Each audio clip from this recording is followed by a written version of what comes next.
আমরা সবকিছু ভেবে নিই বাবা। শত্রু আপনি ভাবছেন, অনেক সময় দেখবেন বাড়িতে বাড়িতে, বনে বনে, ভাইয়ে ভাইয়ে কেউ কারোর সঙ্গে কথা নেই। বড় ভাই ভাবছে মেজো ভাই আমার শত্রু, আর মেজো ভাই ভাবছে দাদা আমার শত্রু। কিন্তু দেখা যাবে কেউ হয়তো কারোর শত্রু নয়, কিন্তু নিজেরা মনে মনে ভেবে নিচ্ছে। আচ্ছা দেখুন, এখানে ফ্যানটা চলছে, এতগুলো ফ্যান চলছে, আপনাদের আরাম লাগছে। আচ্ছা এটা যদি বন্ধ হয়ে যায় কি করবেন আপনারা? বলবেন জেনারেটর ম্যানকে বলবেন ভাই পাখাগুলো চালিয়ে দাও। তাহলে এই ফ্যানটা চলছে, আপনাদের আরাম লাগছে, আপনারা আনন্দে বসে আছেন, কীর্তন শুনছেন। আচ্ছা এই ফ্যানটা যদি পৌষ মাসে রাত্রি 12টার সময় চলে কি করবেন? রাত্রি 12টার সময় যদি পৌষ মাসে চলে, বলবেন না এই এই জেনারেটর ম্যান ফ্যান বন্ধ করো, বন্ধ করো, বন্ধ করো, মরে গেলাম বন্ধ করো। তাহলে ফ্যানটা তো সেই ফ্যান, সুইচটা তো সেই সুইচ, ফ্যানের রংটাও সেই রং। কিন্তু আপনি বৈশাখ মাসে বলছেন চললে আরাম, আর পৌষ মাসে চললে মনে হবে যে এক্ষুনি মরে যাব, বন্ধ কর। তাহলে পরিবর্তনটা কি হচ্ছে না সময়ের পরিবর্তন, ফ্যানের পরিবর্তন নয়, সুইচটার পরিবর্তন নয়, পরিবর্তন হচ্ছে সময়ের। সময় কখনো সুখের আসে, কখনো দুঃখের আসে। চক্রবৎ পরিবর্তনতে সুখানিচ দুঃখানিচ। চাকার মতো একবার সুখ আপনার কাছে ঘুরতে ঘুরতে আসবে, একবার দুঃখ আসবে। এখানে এমন কোনো ব্যক্তি নেই যিনি বলতে পারবেন না যে আমি জীবনে কখনো দুঃখ পাইনি।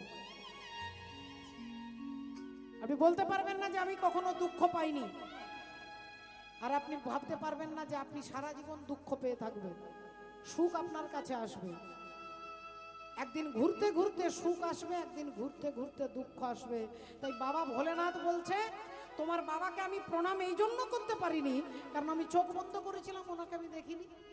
উনি ভেবে নিয়েছেন আমি ওনার শত্রু। তো মা সতী বলে উঠলেন যে তাহলে বাবা ডাকেনি বলে আপনি যাবেন না? দেখুন বিনা নেমন্তন্নে 3 জনের বাড়ি আপনি যেতে পারবেন। এক হচ্ছে গুরুর বাড়ি, এক হচ্ছে বন্ধুর বাড়ি, আর এক হচ্ছে আপনার হিতৈষী ভাই। এটা একটু বাড়িয়ে দাও তো সোনা ভাই। এক হচ্ছে গুরুর বাড়ি, এক হচ্ছে বন্ধুর বাড়ি, আর এক হচ্ছে আপনার হিতৈষী যিনি আপনার মঙ্গল চায়। এই 3 জন যদি বাড়িতে অনুষ্ঠান করে আপনি বিনা নেমন্তন্নে যেতে পারেন, কোনো দ্বিধা নেই। তাহলে মা সতী বলছে যে আমার বাবা কি আপনার বাবা নন? আমার বাবা কি আপনার গুরুজন নন? তাহলে আমার বাবা ডাকেনি বলে আপনি যাবেন না?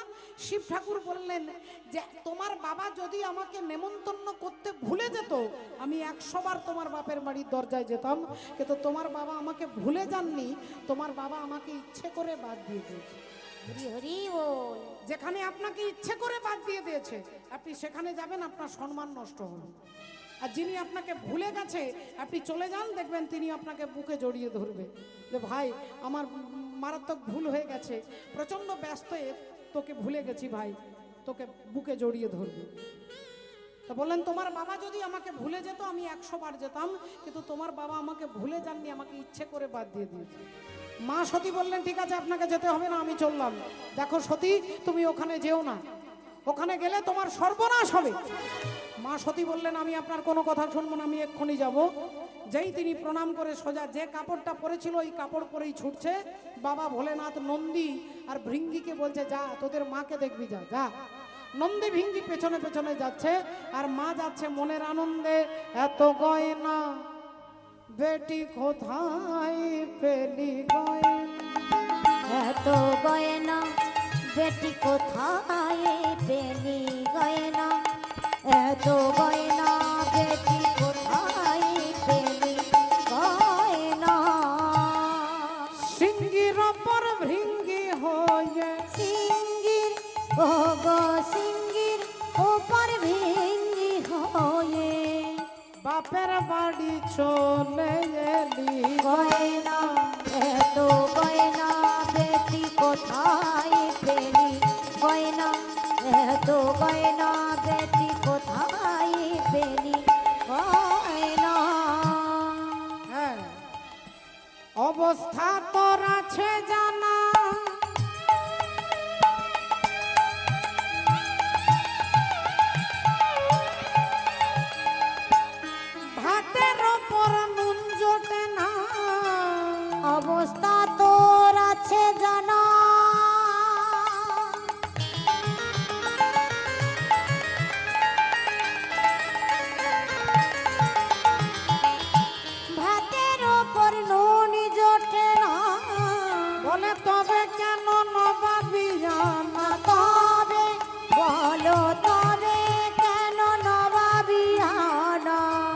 পরে বেনারসি চেলি গয়না এত গয়না বেটি কোথায় পেলি গয়না এত গয়না বেটি কোথায় পেলি গয়না এত গয়না বেটি কোথায় পেলি গয়না। ভক্তমণ্ডলী ভক্তিমতী মায়েরা, ঘটনা কি ঘটলো দেখুন। এখন মা সতী বিনা নিমন্ত্রণে যাচ্ছে, ভাবতে ভাবতে যাচ্ছে যে আমার বাবা আমাকে দেখলে খুব খুশি হবে, আমার বাবা আমাকে দেখলে বুকে জড়িয়ে ধরবে, আমার বাবা আমার মাথায় হাত বুলিয়ে দেবে, আমার বাবা আমাকে আশীর্বাদ করবে, আমার বাবা আমার কপালে চুমু খাবে, আমার বাবা আমাকে দেখলে খুব খুশি হবে। এই ভাবতে ভাবতে তিনি চলে গেছে বাপের বাড়ি। আর দক্ষ প্রজাপতির 60খানা মেয়ে, মা 60টা মেয়ে, অদিতি, দিতি, অবিশ্বা, কাশ্যা, ক্রোধবসা, শৈলা, থামরা, পিড়ি, দনু, মিনি, সুরক্ষা, সরমা, কদ্রু, কলাবতী, কলা, কাষ্ঠা, কন্দলী, কালিকা, কলহপ্রিয়া, প্লমচা, রাসনা, সুখী, ভীষণা, ভূষণা, শ্রদ্ধা, লক্ষ্মী, ধৃতি, তুষ্টি, মতি, স্মৃতি, বসু, শান্তি, অশ্বিনী, ধরণী, কীর্তিকা, রোহিণী, মৃগশিরা, আদ্রা, পুনর্বসু, পুষ্যা, অশ্লেষা, মঘা, পূর্ব ফাল্গুনী, উত্তর ফাল্গুনী, হস্তা, চিত্রা, সাথী, বিশাখা, অনুরাধা, জ্যেষ্ঠা, মূলা, পূর্ব ভাদ্রপদ, উত্তর ভাদ্রপদ, শ্রবণা, ধনিষ্ঠা, শতভিষা, রেবতী, পূর্বষাঢ়া, উত্তরষাঢ়া, সতী। 59টা মেয়ে যাচ্ছে নেমন্তন্ন পেয়ে, আর মা সতী যাচ্ছে বিনা নেমন্তন্নে। প্যান্ডেলের ভেতরে একটা পা ভেতরে একটা বাইরে। ঠিক এমতো সময় প্রজাপতি দক্ষ রাজা মেয়েকে দেখে আঙুলটা তুলে বলে উঠলো, ওই দেখো চলে এসেছে, ওই দেখো চলে এসেছে বিনা নেমন্তন্নে। আমি জানি সে যে আসবে, আমি জানি, কারণ তার স্বামী তো তাকে পেট ভরে খেতে দিতে পারে না। তা সে এখানে বিনা নেমন্তন্নে এসেছে, পেট ভরে খাবে, স্বামীর জন্য টিফিন বক্সে করে নিয়ে যাবে। আর যেই এই কথাটা শুনেছে, মায়ের মাথায় যেন বিনা মেঘে বজ্রাঘাত হলো। কারণ মেয়ে ভেবেছিল যে বাবা খুব খুশি হবে, বাবা আনন্দে বুকে জড়িয়ে ধরবে, আর বাবা বলছে বিনা নেমন্তন্নে এসেছে, নিজে খাবে, স্বামীর জন্য নিয়ে যাবে, পেট ভরে তো স্বামী খেতে দিতে পারে না। এ কথা শুনেই মা সতীর মাথায় যেন বজ্রাঘাত হলো। চিৎকার করে বলে উঠলো, ও গো বাবা গো, ও গো বাবা গো, এ কথা বলো না, তুমি কি বলছো বাবা? বলো না, বলো না। এ কথা তুমি কি বলছো বাবা? আমি তোমার ঘরে খাওয়ার জন্য আসি নাই বাবা, আমি খাওয়ার জন্য আসি নাই, আমি তোমার কাছে এসেছি, আমি জানতে চাই বাবা, তুমি স্বর্গ মর্ত পাতাল সবাইকে নেমন্তন্ন করেছ, আমার স্বামীকে কেন নেমন্তন্ন করনি? দক্ষ রাজা বলল, তোর স্বামী মানে ওই অভদ্র ছেলেটা, ওর কোনো ক্যাটাগরি আছে, কোনো যোগ্যতা আছে এরকম ভদ্র সমাজে বসবার? এরকম ভদ্রলোকদের পাশে তার বসবার যোগ্যতা আছে? সে তো ভূতেদের সঙ্গে বসে থাকে। সে কি এরকম সুন্দর আসনে বসে? সে তো মরার কাঠের উপরে, চিতা ভস্যের উপরে বসে থাকে। সে তো ভূত প্রেতের সঙ্গ করে, তে শ্মশান মশানে ঘুরে বেড়ায়। মা সতী বলে উঠলেন, বাবা আপনি আমার স্বামীকেই চেনেন না। শিব মানে মঙ্গল, যেখানে শিব নেই সেই অনুষ্ঠান যদি যজ্ঞের অনুষ্ঠান হয়, সেই যজ্ঞের ফল কখনো মঙ্গলজনক হতে পারে না। সেই যজ্ঞের ফল কখনো মঙ্গলজনক হতে পারে না। শ্রদ্ধেয় ভক্তমণ্ডলী ভক্তিমতী মায়েরা, যে কোনো অনুষ্ঠানে একটা ঘটের উপরে একটা ডাব, ডাব এমনি ডাব হলে হবে না, শিক ডাব, শিক থাকে না, ওই শিকটা হচ্ছে কে? ওই জটা, শিব ঠাকুরের জটা, ওই ডাবটা হচ্ছে শিব। হিন্দু সনাতন ধর্মের যে কোনো অনুষ্ঠানে আপনাকে ঘট বসাতে হবে। ঘট হচ্ছেন মা দুর্গা আর ইনি হচ্ছেন বাবা ভোলেনাথ। যে যজ্ঞে তিনি নেই সেই যজ্ঞের ফল কখনো মঙ্গলজনক হতে পারে না। আপনি জিজ্ঞাসা করুন বাড়ির কর্তাকে যে আজকে এত কষ্ট করে এত খরচা করে কীর্তন করাচ্ছেন কেন, তিনি বলবেন গোটা গ্রামের গোটা পাড়ার পরিবারের আত্মীয় সকলের মঙ্গলের জন্য। তাহলে যেখানে এই মঙ্গল ভাবনাটা আছে তার মানে শিব আছে। আর যদি পাড়ার লোককে দেখানোর জন্য হয়, গ্রামের লোককে দেখানোর জন্য হয়, তাহলে হতে পারে লক্ষ টাকা খরচা, কিন্তু সেই যজ্ঞের ফল কখনো মঙ্গলজনক হবে না। তাই আপনি আমার স্বামীকেই চেনেন না। প্রজাপতি দক্ষ রাজা বলল, বেরিয়ে যা, চলে যা। কেন এসেছিস? তোকে তো আমি ডাকিনি, চলে যা তোর স্বামীর কাছে। মা সতী বললেন, বাবা আমি চলে যেতাম বাবা, কিন্তু আমি কি মুখ নিয়ে যাব? আমার স্বামী আমাকে বারবার বলেছিল, সতী তুমি যেও না, তুমি যেও না সতী, তোমার বাবা তোমাকে আর আমাকে ত্যাগ করে দিয়েছে। আমি বিশ্বাস করিনি বাবা, আমি ভেবেছিলাম তুমি আমাকে দেখলে খুশি হবে, তাই আমি কি মুখ নিয়ে আমার স্বামীর কাছে যাব বাবা? তাই না পারবো আমি স্বামীর কাছে ফিরে যেতে, আর না পারবো বাপের বাড়িতে থাকতে, কারণ তুমি আমার স্বামীর নিন্দা করছো। তাই আমার একটাই দুঃখ, তোমারই রক্ত আমার শিরা উপশিরা, আমার ধমনীতে ধমনীতে তোমার মতো অহংকারী ব্যক্তির রক্ত বইছে। তাই আমি পারবো না তোমাকে উপযুক্ত শিক্ষা দিতে। তাই এক কাজ করি, এই অহংকারী রক্ত যে শিরাতে বইছে এই দেহটাকেই আমি রাখবো না। এই বলে মা সতী কি করলেন না, তিনি শিব শিব শিব শিব বলতে বলতে, শিব নিন্দা শুনে সতী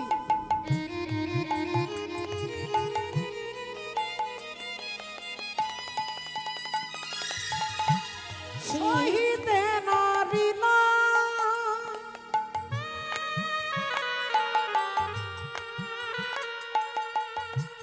শিব নিন্দা শুনে সতী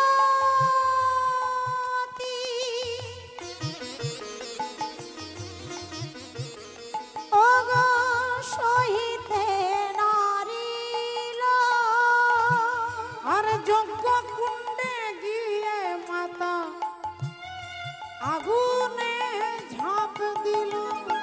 ওগো যজ্ঞ কুণ্ডে গিয়ে মাতা আগুনে ঝাঁপ দিল, যজ্ঞ কুণ্ডে গিয়ে মাতা আগুনে ঝাঁপ দিল। যেই আগুনের মধ্যে ঝাঁপ দিয়েছে মা সতী দেহত্যাগ করেছে। নন্দী ভিঙ্গি দাঁড়িয়ে দেখছে, সমস্ত দেবতারা দেখছে, কারো কপালে হাত, কারো বুকে হাত, কারো গালে হাত, কারো মাথায় হাত, হায় হায় করে উঠল।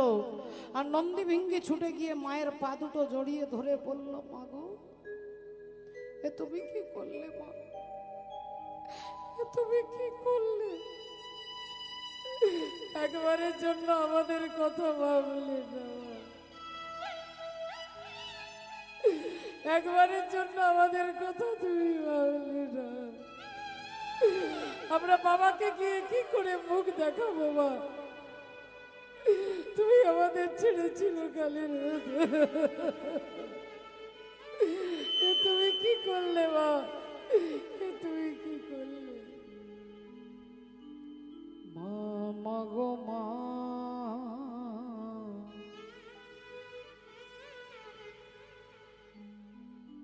আমায় ছেড়ে কোথাও তুমি চলে যেও না। মা মাগো মা, কাজের দিনে কিংবা ছুটির দিন এলে যেন চোখ চাইলে দেখি তোমায় চোখ ভরে, কোন দুঃখ পেলে মন ভাঙলে পাই যেন মা তোমার সান্ত্বনা। মা গো মা, এ তুমি কি করলে মা? একবারও আমাদের কথা ভাবলে না মা? চিরকালের মতো আমাকে ছেড়ে দিয়েছো। নন্দী ভিঙ্গি কানতে কানতে ছুটতে ছুটতে বাবা ভোলেনাথের কাছে যাচ্ছে, কখনো পড়ে যাচ্ছে আবার উঠছে, আবার ছুটছে, আবার পড়ে যাচ্ছে আবার উঠছে। আর এদিকে বাবা ভোলেনাথ কৈলাস পর্বতের উপরে বসে নামের মালাটা হাতে নিয়ে নাম মালা জপ করছেন। কৈলাস পর্বতে অতি আনন্দেতে, কৈলাস পর্বতে অতি আনন্দেতে, কৈলাস পর্বতে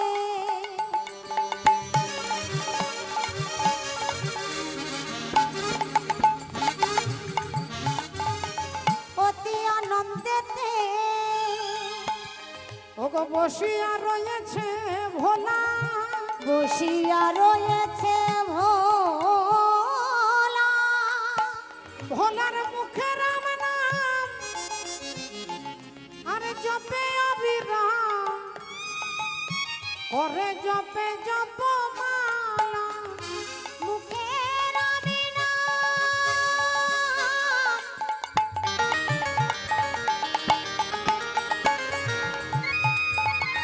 জপে অবিরাম, ওগো করে জপে জপ মালা, বলি হরি হরি হরি বলে, হরি হরি হরি বলে, হরি হরি হরি বলে, ও যে ঊর্ধ্বে দুটি বাহু তুলে, হরি হরি হরি বলে, ঊর্ধ্বে দুটি বাহু তুলে, নিতাই হরি গৌর হরি শিবহারের হরি নাম বলে, দুটি বাহু তুলে, হরি হরি হরি হরি বলে, ঊর্ধ্বে দুটি বাহু তুলে, আহা হরি হরি হরি বলে, ঊর্ধ্বে দুটি বাহু তুলে, হরি হরি হরি বলে, ঊর্ধ্বে দুটি বাহু তুলে, আজি হরি হরি হরি বলে, মুখে রাম নাম জপে অবিরাম, করে জপে জপ মালা, মুখে রাম নাম জপে অবিরাম, করে জপে জপ মালা। ভক্তমণ্ডলী ভক্তিমতী মায়ের একবার সময় মিলে বলুন, বলো রাধা রানী কি, জয় বলো রাধা রানী কি, জয় বলো ভগবান কৃষ্ণচন্দ্র কি। জয়। হ্যাঁ বাবা, জয় রাধে জয় রাধে। তাহলে এই সুন্দরভাবে যেভাবে বলছেন সেইভাবে হাতে তালি দিতে দিতে আমরা একটু ভগবানকে স্মরণ করে নেব। হরি বল রাধে। বৃন্দাবন যাऊंगी सखी, বৃন্দাবন যাऊंगी, वृंदावन जाऊंगी सखी, वृंदावन जाऊंगी। ओ मेरे उठे मेरे उठे मेरे उठे विरह की पीर सखी, वृंदावन जाऊंगी।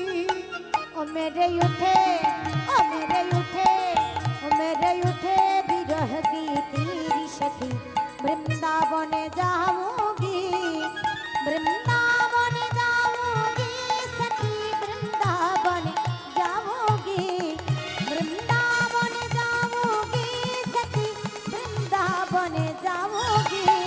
ओ मेरे उठे उठे मेरे उठे विरह की पीर सखी, वृंदावन जाऊंगी। ओ मेरे उठे विरह की तेरी सखी, वृंदावन जाऊंगी।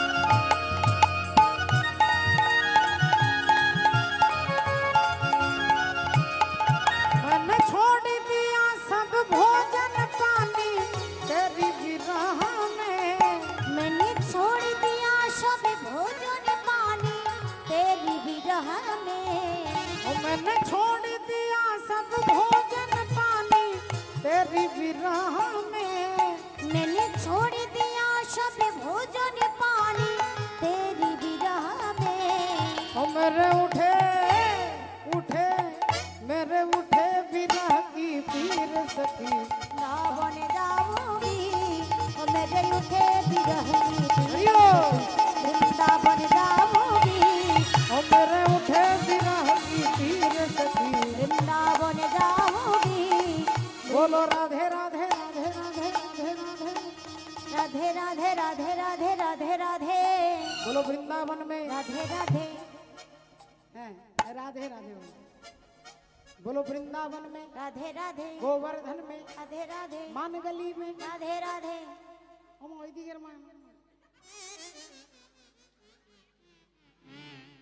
बोलो वृंदावन में, राधे गोवर्धन में, अरे मानगली में, राधे राधे। दान गली में, राधे राधे। केसी घट में, राधे राधे। और बंसी भट में, राधे राधे। वो जावट गट में, राधे वो राधे। श्यामा प्यारी, राधे राधे। और राज दुलारी, राधे राधे। हमारी प्यारी, राधे राधे। अरे सबकी प्यारी, राधे राधे। और न्यारी न्यारी, राधे राधे। और राधे राधे राधे राधे। तरस दिखा दे, राधे राधे। और राधे राधे राधे राधे। तरस दिखा दे। राधे राधे।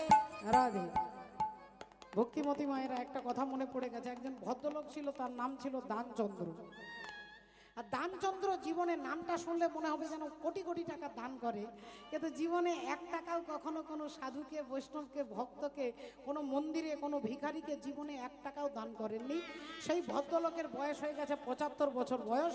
তার রেগে রেগে তার স্ত্রী বলছে, বলি হ্যাঁ গো ও স্বামী, তা সারা জীবনে তো তুমি কখনো তীর্থে গেলে না, কোনো মন্দিরে গেলে না, কখনো আমাকে নিয়ে বৃন্দাবনে গেলে না, তা বলি 10 কিলোমিটার দূরে গঙ্গা, একটু গঙ্গায় ডুব দিয়ে আসতে পারো না? স্বামী বললেন তাহলে ঠিক আছে, কালকেই যাব, গঙ্গা স্নান করে আসবো। স্ত্রী বললো তাহলে কি টোটোওয়ালাকে বলে দেবো? বললো টোটোওয়ালা যেতে 20 আসতে 20, 40 টাকা খরচা হবে গঙ্গা স্নান করতে গেলে। আমার টোটো দরকার না, আমি হেঁটে হেঁটে যাবো। রাধে রাধে। হেঁটে হেঁটে গঙ্গায় ঘাটে গেছে মা, ভাবছে দেখবেন গঙ্গা স্নানের নিয়ম হচ্ছে আপনি স্নান করে উঠে আপনার বাড়ি আসতে পারবেন না। এলে কি হবে? বলে গঙ্গা স্নানের পূর্ণ ফল পাবেন না, যে কোনো একজনকে আপনাকে দান দিয়ে আসতে হবে।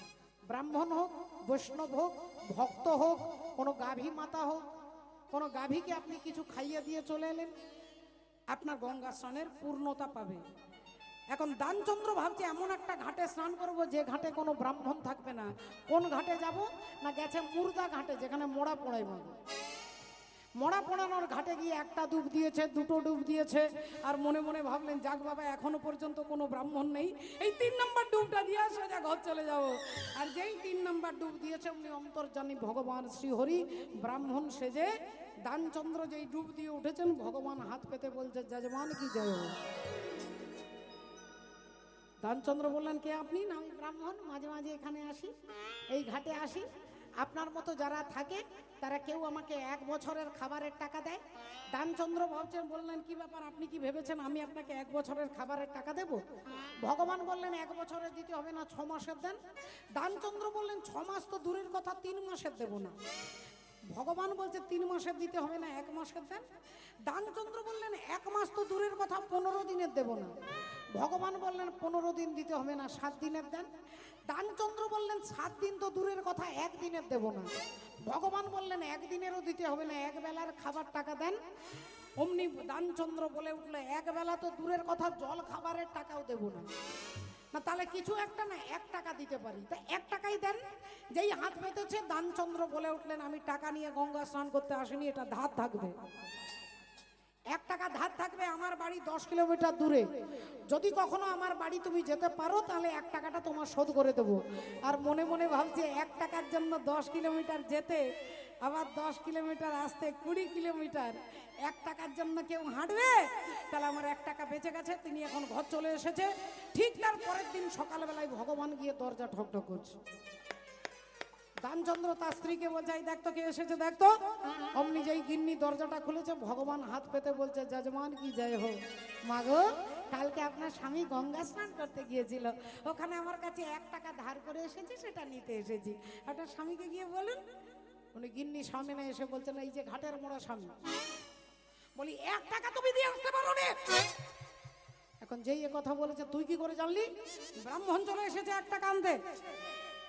দানচন্দ্রের মেজাজ খারাপ হয়ে গেল, বাপের জন্মে এরকম ব্রাহ্মণ দেখিনি তো, 1 টাকার জন্য এত দূর এসেছে, যা গিয়ে বলে দে, বল আমার স্বামী শরীর খারাপ, যা। অমনি গিন্নি বেরিয়ে বলছে, মাফ করবেন, কিছু মনে করবেন না, স্বামীর হঠাৎ বিপি বেড়ে গেছে, ব্লাড প্রেশার বেড়ে গেছে, ব্লাড প্রেশারটা হঠাৎ করে বেড়ে গেছে, আপনি অন্য একদিন আসবেন। ভগবান বললেন তুমি পাতায় চললে আমি শিরাই চলবো। ভগবান বললেন শরীর থাকলে খারাপ হবে মা, এতে আশ্চর্য কিছু নেই, মাঝে মাঝে শরীর আমারও খারাপ হয়, কিন্তু আমার তো একটা কর্তব্য আছে, আপনার স্বামী আমার যজমান, উনি যতদিন ভালো না হবে আপনার ঘরে আমি ততদিন থাকবো। আপনি চাল দেবেন, ডাল দেবেন, ঘি দেবেন, আলু দেবেন, চিনি দেবেন, আমি নিজে রান্না করে ভোগ লাগিয়ে খাবো। যেই বলেছে গিন্নি বললেন দাঁড়ান, স্বামীকে এসে বলছে, ও স্বামী, এখনো যদি ভালো চাও ঝামেলা মিটিয়ে দাও, 1 টাকা দিয়ে দাও, যতদিন তুমি ভালো না হবে বলছে সে আমাদের ঘরে থাকবে, ঝামেলা মিটিয়ে দাও। অমনি দানচন্দ্র বললেন তাহলে ঝামেলা একবারে মিটিয়ে দে, গিয়ে বলে দে স্বামী মারা গেল, যা গিয়ে বলে দে স্বামী এক্ষুনি হার্ট ফেল করেছে।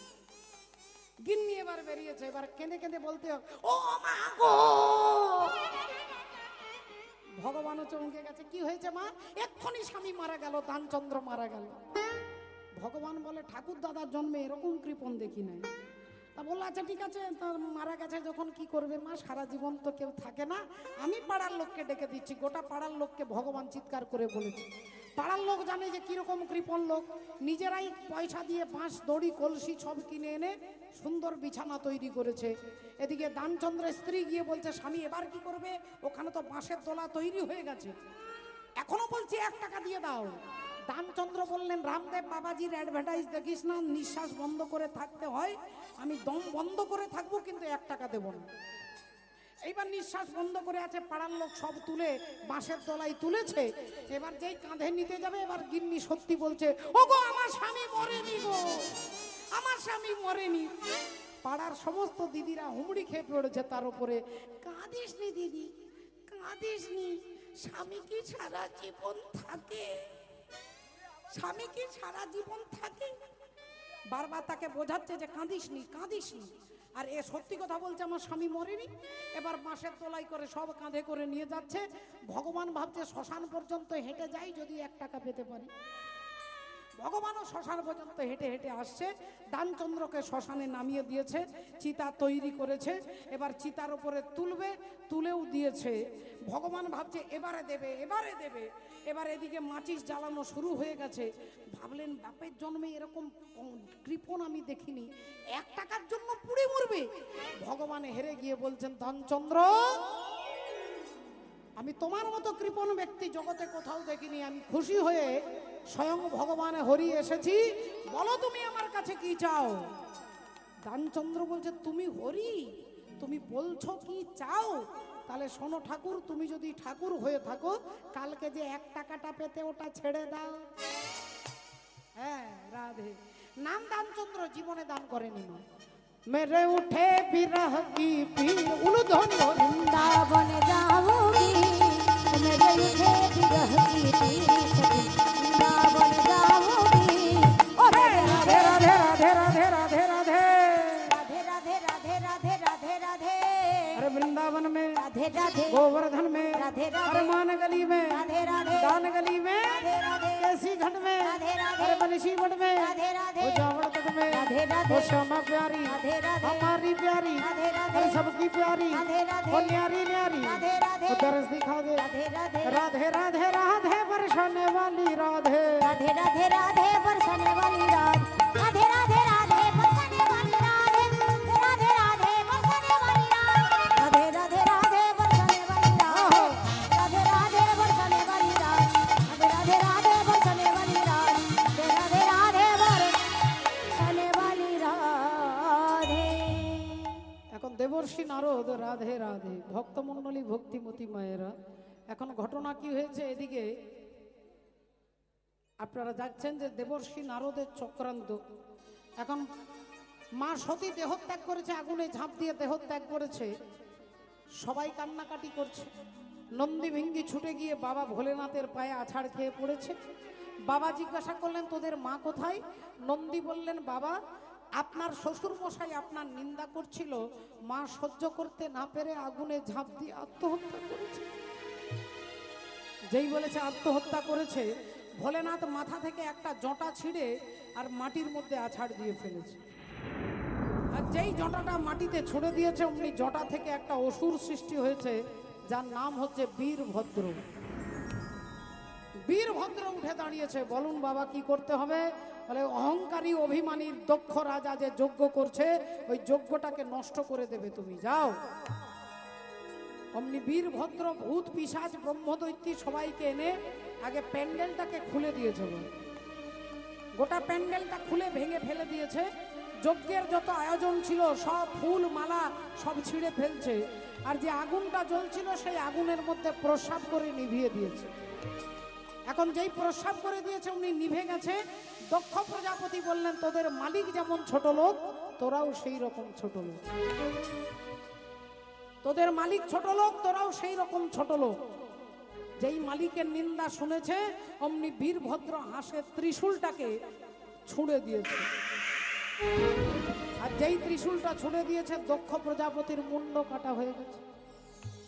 মুন্ডটা কাটা হয়ে গেছে। মুন্ড গিয়ে পড়েছে হিমালয় পর্বতে।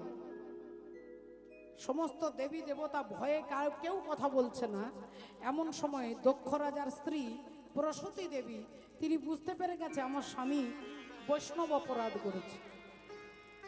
বৈষ্ণব অপরাধ, আপনি যার কাছে, যে বৈষ্ণবের কাছে অপরাধ করবেন, তিনি যতক্ষণ আপনাকে ক্ষমা না করে ততক্ষণ ভগবানেরও ক্ষমতা নেই আপনাকে ক্ষমা করবার। তাই দক্ষ রাজা স্ত্রী ছুটে গিয়ে বাবা ভোলেনাথের চরণে আছাড় খেয়ে পড়েছেন। আর চরণ দুটো ধরে কেঁদে কেঁদে বলছে, বাবা আমি আপনার শাশুড়ি মা, আমি জানি আমার স্বামী অহংকারী অভিমানী, কিন্তু আমি তো আপনার মায়ের মতো, আমাকে আপনি বিধবা করতে পারেন না, আমাকে আপনি বিধবা করতে পারেন না। চোখের জল টপ টপ করে শিব ঠাকুরের পায়ে পড়ছে। বাবা ভোলেনাথ, এমনিতেই তার নাম হচ্ছে আশুতোষ, মাথায় জল ঢেলে দিলে যদি খুশি হন। শিব চতুর্দশীর দিনে আপনাদের যাদের ঘাড়ে, কোমরে, হাঁটুতে, পায়ে ব্যথা আছে, ওষুধ খাচ্ছেন ভালো হচ্ছে না, এই শিব চতুর্দশীর দিনটাকে মনে রাখবেন। যদি কখনো কোনো আসরে আমার সঙ্গে আপনাদের দেখা হয়, সেদিন বলবেন, এই নিয়মটা শুধু পালন করবেন। শিব চতুর্দশীর দিনে কিচ্ছু খাওয়া যাবে না। সব থেকে ভালো নিয়ম হচ্ছে কিচ্ছু খাওয়া যাবে না, জলটাও না। রাত্রি 12টা পর্যন্ত এই নিয়ম পালন করে আপনি যে মন্দিরে পুজো দিয়েছেন, সেই পুজোর মন্দির থেকে 3টে বেলপাতা নেবেন। একটা পাতাতে 3টে পাতা থাকে, এরকম 3টে পাতা নেবেন, 9টা পাতা থাকবে। সেই 3টে বেলপাতা নিয়ে আপনি মন্দিরের পেছন দিকে যাবেন। আর পেছন দিকে গিয়ে মন্দিরের চূড়া, ওই চূড়াটার দিকে তাকিয়ে আপনি চিবিয়ে চিবিয়ে ওই বেলপাতাগুলোকে খাবেন আর মন্ত্র বলবেন, হরে কৃষ্ণ কৃষ্ণ কৃষ্ণ হরে হরে, হরে রাম রাম রাম হরে হরে। যতক্ষণ বেলপাতাটা মুখের শেষ না হচ্ছে, এই নাম করতে করতে মনে মনে নাম করবেন আর চেবাবেন। চিবিয়ে চিবিয়ে সমস্ত বেলপাতা যখন খাওয়া হয়ে যাবে, তখন ওখান থেকে দূর থেকে প্রণাম করে আর এই যে পিছন ফিরবেন, আর একবারও ওই দিকে তাকাবেন না, সোজা ঘর। আপনি তার পরের দিন যদি আপনার ব্যথা ভালো না হয়, তবে বাবা সম্পূর্ণ বিশ্বাস এবং আস্থার উপরে নির্ভর করে। ধর্মের কথা সমস্ত বিশ্বাসের উপরে, আমি বলছি না, আমার বানানো কথা বলছি না। আপনি খুলে দেখুন শিবপুরাণ, শিবপুরাণে এই ঘটনা লেখা আছে যে যেদিন শিবরাত্রির দিনে রাত্রি 12টা পর্যন্ত কিছু খাওয়া যাবে না। যদি কেউ অসুস্থ থাকেন তাহলে তিনি ফল আর জল, তার জন্য ফল আর জল, কিন্তু উনুনে বসানো কোনো খাবার, চা বা কোনো খাবার আপনি খেতে পারবেন না। একটা দিন জীবনে, একটা দিন কষ্ট করে দেখুন, আপনি তার পরের দিন থেকে বুঝবেন আপনার ব্যথা কমেছে না বেড়েছে। তাহলে বাবা ভোলেনাথ এমনিতেই তার নাম আশুতোষ, তার মাথায় জল ঢেলে দিলে যদি পুজো হয়ে যায়, তাহলে তার চরণে যখন শাশুড়ির টপ টপ করে চোখের জল পড়ছে, বাবা বললেন বলুন মা আপনি কি চান? বললেন আমার স্বামীকে বাঁচিয়ে দাও বাবা। বললেন বেশ। দেবতাদেরকে বলছেন এনার স্বামীর মুন্ডটা নিয়ে এসো, আমি এনার স্বামীকে বাঁচিয়ে দেব। দেবতারা বললেন প্রভু যে মুখ দিয়ে আপনার নিন্দা করেছে আমরা সেই মুন্ডটা ফেরত দেব না, কিন্তু আমি যে আমার শাশুড়িকে কথা দিয়েছি তাকে বাঁচাবো, তাহলে কি করে বাঁচাবো?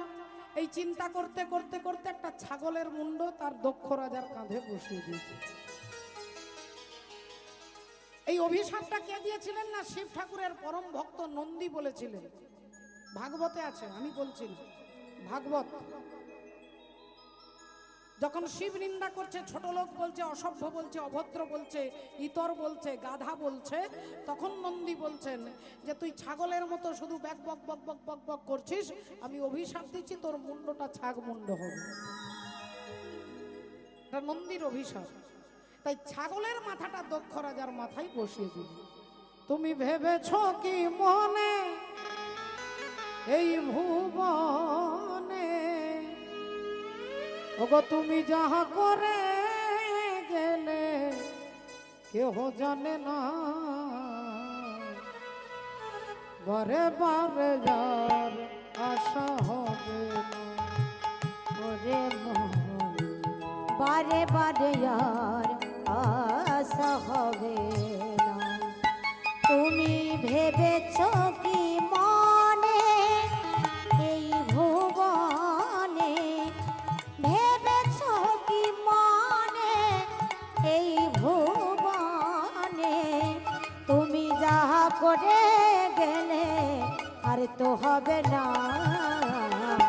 বারে বারে আর আশা হবে না। ওরে মন বারে বারে আর আশা হবে না।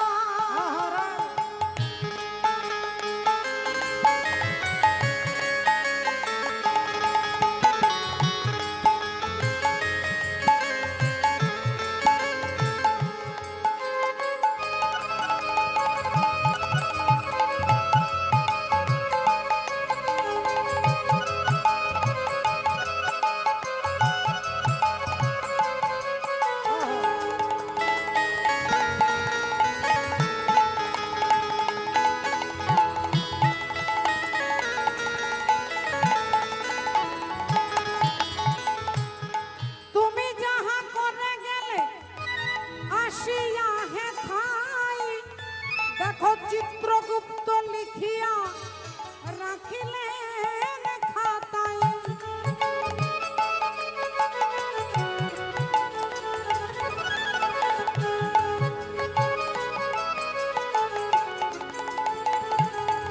ওগো তুমি যাহা করে গেলে আসিয়া হেথায়, চিত্রগুপ্ত লিখিয়া রাখিলেন খাতায়। তোমার বিচার করিবে সেই দেব, তোমার বিচার করিবেন সেই দেবতায়। ওগো তার কাছে ফাঁকি চুকি কিছু চলে না, বারে বারে যার আশা হবে না। ওরে মন বারে বারে আর আশা হবে না। ওরে মন বারে বারে আর আশা হবে না। নিতাই গৌর আনন্দে। বারে বারে আর আশা হবে না। শ্রদ্ধেয় ভক্তমণ্ডলী, ভক্তিমতী মায়েরা, ঘটনা কি ঘটলো মা? এদিকে দক্ষ রাজা তিনি প্রাণ ফিরে পেলেন, ছাগলের মুন্ড হয়ে গেল, তিনি ক্ষমা ভিক্ষা চেয়ে ফিরে চলে গেলেন। আর বাবা ভোলেনাথ ওই মরা, ওই যে মা সতী যে দেহত্যাগ করেছিল, ওই মরা দেহটাকে কাঁধে নিয়ে তিনি স্বর্গমর্ত পাতাল একবারে তাণ্ডব নৃত্য করছে, দুঃখে হতাশায় তাণ্ডব নৃত্য করছে। দেবতারা গিয়ে ভগবান বিষ্ণুকে বলছে প্রভু শিব ঠাকুরকে আমরা শান্ত করতে পারছি না, ভগবান বিষ্ণু জানেন যে যতক্ষণ ওনার কাঁধে সতী থাকবে ততক্ষণ ওনাকে শান্ত করা যাবে না, তাই সুদর্শন চক্রের দ্বারা মায়ের দেহটাকে খণ্ড খণ্ড করে 51 টুকরো করে দিলেন, 51টা জায়গায় পড়লো, 51 সতী পীঠ সৃষ্টি হলো। 51 সতী পীঠ, মায়ের দেহটাকে 51 টুকরো করেছিলেন। কামরূপ কামাখ্যা থেকে কন্যাকুমারী পর্যন্ত এই 51টা জায়গায় 51 সতীপীঠ সৃষ্টি হলো। যখনই দেখলেন কাঁধের মধ্যে সতী নেই, তখনই বাবা ভোলেনাথ ত্রিশূলটা মাটিতে গেঁথে আর চোখ বন্ধ করে বসে পড়লেন, সমাধিস্থ। তিনি সমাধিস্থ হয়ে গেলেন, চোখ বন্ধ করে ভগবানের নাম স্মরণ করছে। मैला तन है मैला मन है मैला बसन होड़े, राम जी ऐसी कृपा करो अब मनुआ मैं लिए छोड़े। हरि बोल राधा। চোখ বন্ধ করে সমাধিস্থ হয়ে বাবা ভোলেনাথ নাম করছেন। কতদিন কত বছর? বলে 87,000 বছর। 87,000 বছর চোখ বন্ধ করে সমাধিস্থ হয়ে গেলেন, ভগবানের নাম করছেন, কিছুই জানেন না, সুখ নেই, দুঃখ নেই, জ্বালা নেই, যন্ত্রণা নেই, সমাধিস্থের অবস্থা। দেবতারা দেখলেন শান্ত হয়ে গেছে, তাহলে এবার আর আমাদের কোনো টেনশন নেই, বাবা শান্ত হয়ে গেছে। ओ तेरे वास्ते रे कान्हा,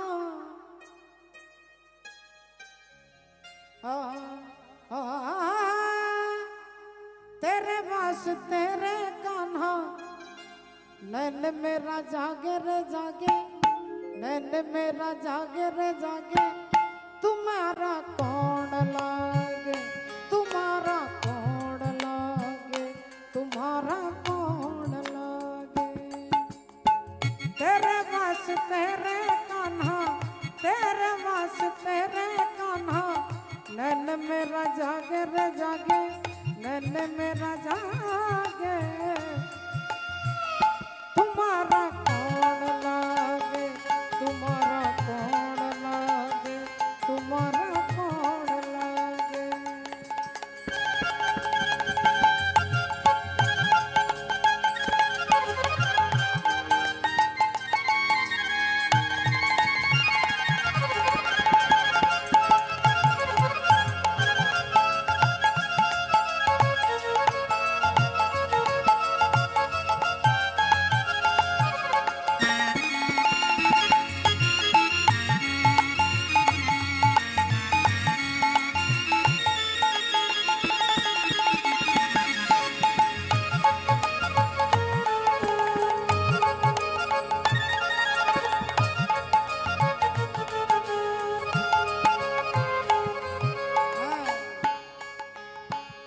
जलवा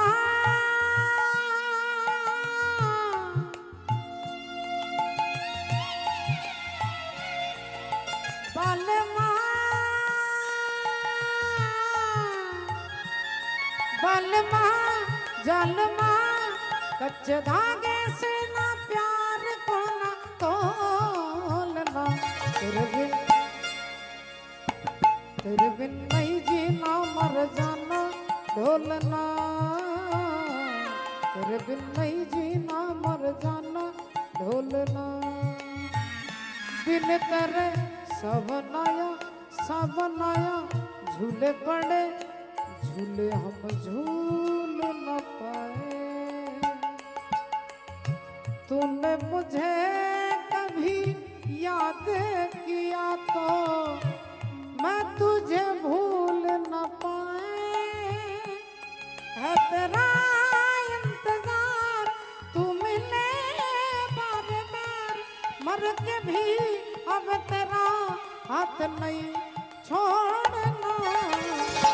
तेरे बिन नहीं जीना मर जाना ढोलना, तेरे बिन नहीं जीना भग जाना सावरे, तेरे बिन नहीं जीना मर जाना सावरे, तेरे जिंदगी जीना मर जाना सागर। এদিকে একজন অসুর সৃষ্টি হয়েছে যার নাম হচ্ছে সম্বরাসুর। আর ওই অসুর কারো হাতে মরবে না, না শিব ঠাকুর মারতে পারবে, না ব্রহ্মা মারতে পারবেন, না ভগবান বিষ্ণু পারবেন, না ইন্দ্র পারবেন, না চন্দ্র পারবেন। কোনো দেবতার ক্ষমতা নেই, কোনো রাজার ক্ষমতা নেই, কোনো ভক্তের ক্ষমতা নেই। ওই অসুরের নাম হচ্ছে সম্বরাসুর। তিনি একমাত্র একজনের হাতে মরবে, তিনি হচ্ছেন শিব ঠাকুরের ছেলে, যার নাম হচ্ছে কার্তিক। শিব ঠাকুরের ত্যাগ কার্তিকের হাতে মারা যাবে। তা কার্তিকের জন্মই হয়নি, তাহলে অসুর মরবে কি করে? মা সতী তো আগুনে ঝাঁপ দিয়ে দেহত্যাগ করেছে, তাহলে শিব ঠাকুরকে আরো বিয়ে দিতে হবে, তারপরে কার্তিকের জন্ম হবে, তারপরে কার্তিক তাকে মারবে। তাহলে সে তো অনেক দিনের ব্যাপার। দেবতারা চিন্তায় পড়ে গেলেন, অসুর অত্যাচার সৃষ্টি করেছে সম্বরাসুর, ভক্তদেরকে দেখলেই তেড়ে ছুটে যাচ্ছে, কোনো সাধুকে দেখলেই তাকে গিলে খাচ্ছে। এখন এই অবস্থা দেখে দেবতারা ভগবান বিষ্ণুর কাছে গেছে, প্রভু তুমি একটা উপায় করতে পারো, কারণ শিব ঠাকুর সমাধিতে বসে আছে, তাকে কেউ ধ্যান ভাঙাতে পারছে না। কামদেব গিয়েছিলেন, কামদেবের দেহটাকেই পুড়িয়ে বাবা ভোলেনাথ ছাই করে দিয়েছে। তাহলে প্রভু এবার তুমি পারবে। এই ভগবান বিষ্ণু এসে যেই বাবা ভোলেনাথের মাথায় হাত দিয়েছেন, ভোলেনাথ অমনি হাত জোড় করে বলছে, বলো ঠাকুর কি করতে হবে? ভগবান বললেন, হে ভোলেনাথ তোমাকে বিয়ে করতে হবে। শিব ঠাকুর বললেন, আমি তো আমার সতী ছাড়া কাউকে স্ত্রীর মর্যাদা দিতে পারবো না, আর আমার সতী আমাকে ছেড়ে চলে গেছে, তাহলে তো বিয়ের আর কোনো প্রশ্নই নেই। ভগবান বললেন, ওই সতী যখন আগুনে ঝাঁপ দেয় তখন তোমারই নাম শিব শিব বলতে বলতে দেহত্যাগ করেছিল বলে ওই সতী আবার জন্ম নিয়েছে হিমালয় রাজার বাড়িতে মা পার্বতী হয়ে, পার্বতী রূপে জন্মগ্রহণ করেছে। ওই পার্বতীকে তোমাকে বিয়ে করতে হবে। যেই বলেছে পার্বতীকে বিয়ে করতে হবে, পার্বতী সতী, তখনই বাবা ভোলেনাথ বললেন, বেশ ঠিক আছে, তাহলে সতী যদি পার্বতী হয় আমার বিয়ে করতে কোনো আপত্তি নেই। যেই বিয়েতে রাজি হয়ে গেছেন, দেবতারা আনন্দে লাফিয়ে উঠেছেন। একজন বলে উঠল, শুধু আনন্দ করলে তো হবে না, শিব ঠাকুর রাজি হলে তো হবে না, পার্বতীর বাবা মাকে রাজি হতে হবে। বাবা মা রাজি না হলে তখনকার দিনে মেয়ের বিয়ে হতো না। এখনকার মেয়ের বিয়ের কোনো সমস্যা নেই, বাবা মার কোনো টেনশন নেই, টাকাও খরচা হবে না, শুধু 10,000 টাকা খরচা করে একটা মোবাইল এনে দিন, মা আপনার দায়িত্ব শেষ। রাধে রাধে। হ্যাঁ, ওগো শ্বশুর বাড়ি ওই গ্রামেতে, আর বাপের বাড়ি ওই, ও তবে তোমার বাড়ি কই গোনারি, তোমার বাড়ি কই?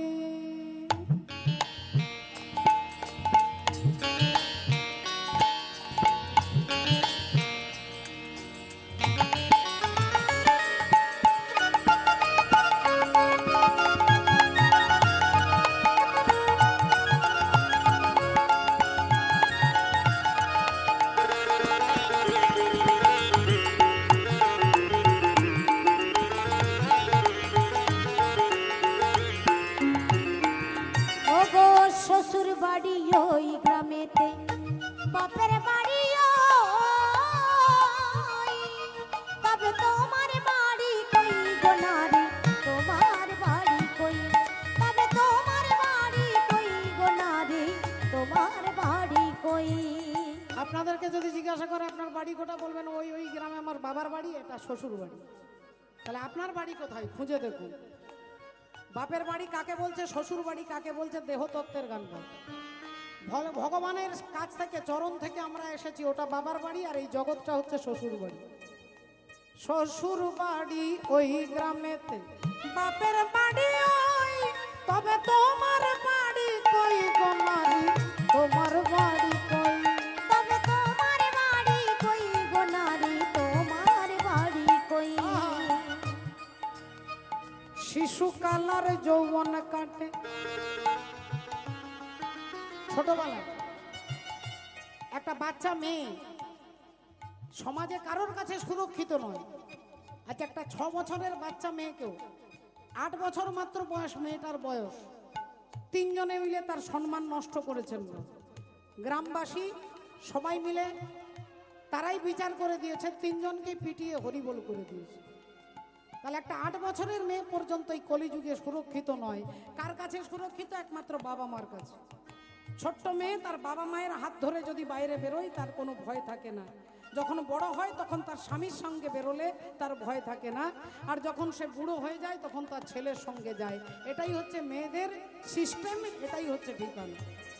তাই তত্ত্বদর্শী মহাজন বলছে, শিশুকালার শৈশব কাটে বাপের আলয়ে, যৌবন কাটে স্বামীর ঘরে শ্বশুরালয়ে।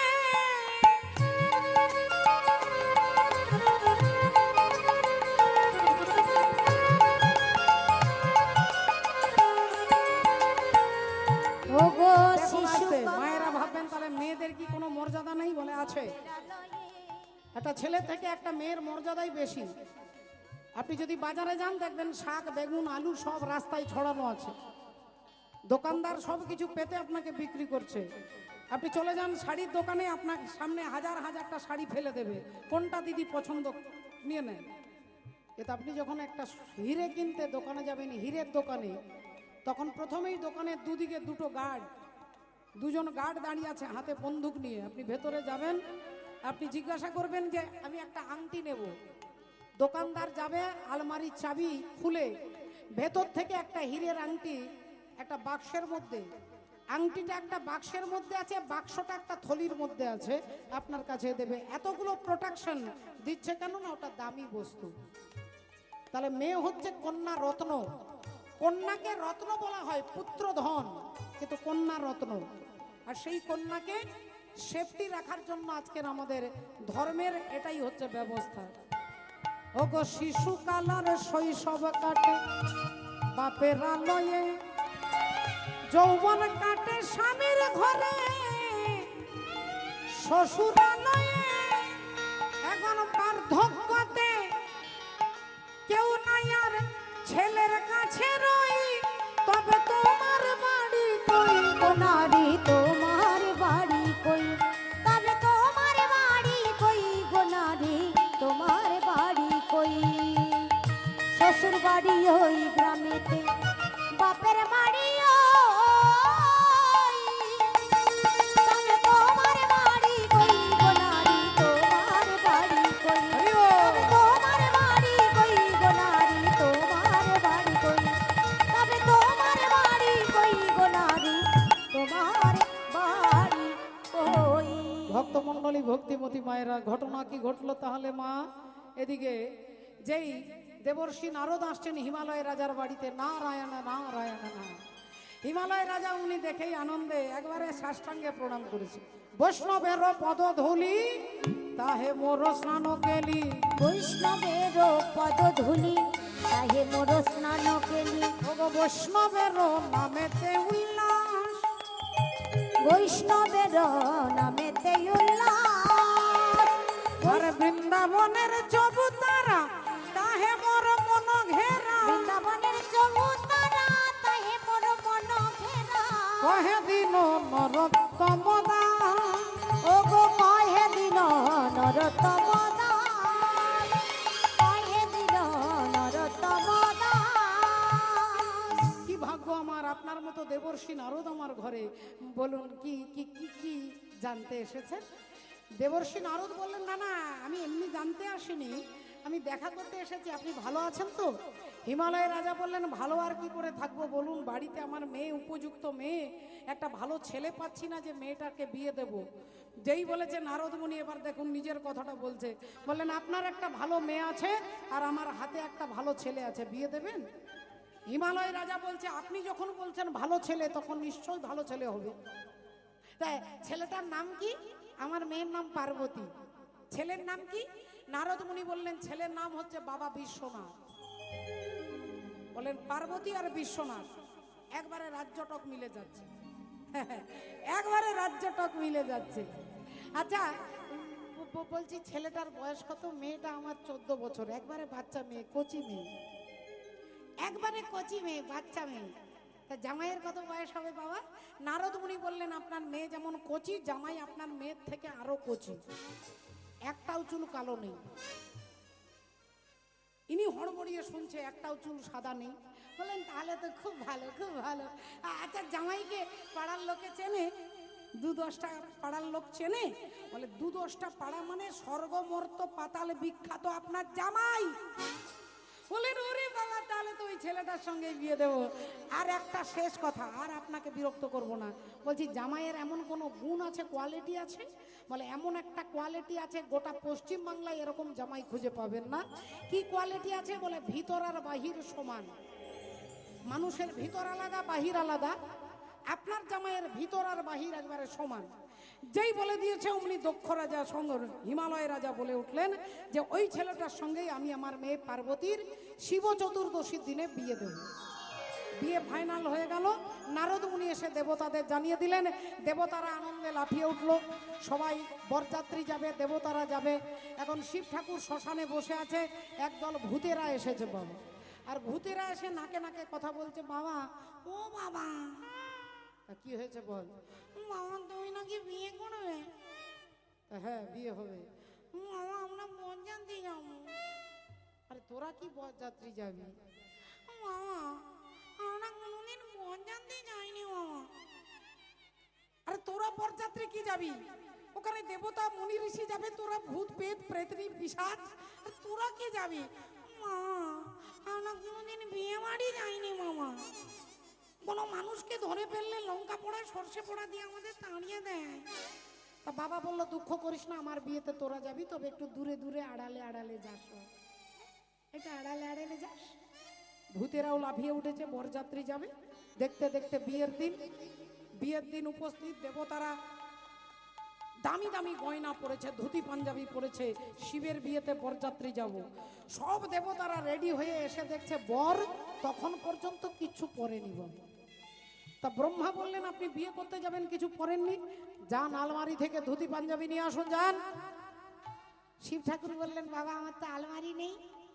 ও আচ্ছা, তা বাক্স থেকে ধুতি পাঞ্জাবি নিয়ে আসুন, যান। না বাবা আমার বাক্সও নেই। তাহলে আলনা থেকে নিয়ে আসুন। না আমার আলনাও নেই। তা আপনার ঘরে তাহলে আছে কি? আলমারি নেই, বাক্স নেই, আলনা নেই, আপনার কাপড় চোপড় থাকে কোথায়? আপনার ঘরে আছেটা কি? শিব ঠাকুর কানে কানে বলছে রাগ করবেন না, আমার ঘরটাই নেই। ঘর থাকলে তো আলমারি থাকবে, আমি তো শ্মশানে থাকি। তা বিয়ে করতে যাবেন, কিছু পরেননি? বললেন আপনি মাথা গরম করবেন না, এতে আপনার প্রেশার বেড়ে যাবে। আমি ওইখানে একটা বাঘ ছাল পড়ে আছে, ওটা চলবে? দেবরাজ ইন্দ্র বলেন যান বাঘ ছালটা নিয়ে আসুন, যান তাড়াতাড়ি আনুন। বাঘ ছালটা ঝেড়ে নিয়ে পড়তে যাচ্ছে, ভারী বাঘ ছাল বারবার খুলে যাচ্ছে। যতবার পড়তে যাচ্ছে খুলে যাচ্ছে। পবন দেবতা বলছে আরে কি মুশকিল, আপনার কি এতটুকু বুদ্ধি নেই, একটা কোমরে দড়ি বাঁধুন। শিব ঠাকুর বললেন বাবা আমার ঘরে তো দড়ি নেই। এ তো মহা মুশকিল, একটা দড়ি পর্যন্ত ঘরে নেই। না দাঁড়ান, আপনি মাথা খারাপ করবেন না। একটা মোটা সাপ এনে কোমরে জড়িয়ে দিয়ে বলছে শোন বাবা, এই বাঘ ছালটাকে তুই ধরে রাখ, আমি তোকে গ্যারেন্টি দিচ্ছি তোর খাবারের ব্যবস্থা আমি করে দেবো, তুই শুধু আমার বাঘ ছালটাকে কোনো মতে ছাড়বি না। সাপ বলছে বাবা আপনি কি গ্যারেন্টি দিচ্ছেন? আমি LIC কোম্পানির গ্যারেন্টি দিচ্ছি, আমি আপনার বাঘ ছাল ছাড়বো না। কোমরে সাপ, গলায় সাপ, হাতে সাপ, কানে সাপ, মাথায় সাপ, সারা দেহের মধ্যে সাপ। সবাই গয়না পরে, তিনি সাপ পরেছেন। সাপের সঙ্গে গয়নার একটা জায়গায় মিল আছে, সাপ আর সোনার মধ্যে একটা জায়গায় মিল। আপনারা বলবেন এটা কি করে হয়? একটা হচ্ছে কঠিন ধাতু আর একটা হচ্ছে প্রাণী, এই দুটোর মিল কোথায় আছে? ফলে সাপেরও পা থাকে না আর সোনারও পা থাকে না, কিন্তু বিনা পায়ে সাপ চলতে পারে, এখান থেকে ওখানে যেতে পারে, আর সোনাও আপনার বিনা পায়ে চলতে পারে। বলে কি করে চলবে না, শাশুড়ি তার হাতটা দিয়ে বৌমাকে দিয়ে বলছে এটা আমার শাশুড়ি আমার মুখ দেখেছিল, এই হাতটা দিয়ে আমি আজ তোমাকে দিলাম। শাশুড়ির হার বৌমা পেল, ওই বৌমা যখন শাশুড়ি হলো তখন ওই হার তার বৌমাকে দিচ্ছে, এটা আমার শাশুড়ি দিয়েছিল, এটা তুমি নাও। এই হার ঘুরতে ঘুরতে ঘুরতে কত শাশুড়ির গলা থেকে কত বৌমার গলা থেকে সেই বাড়িতে যদি একটা কুলাঙ্গার জন্ম নেয়, আর সে যদি অসৎ সঙ্গের পাল্লায় পড়ে চুল্লুর দোকানে বসে ওই সোনার হারটা দোকানে দিয়ে হরিবল রাস্তায় খেয়ে উল্টে পড়ে আছে।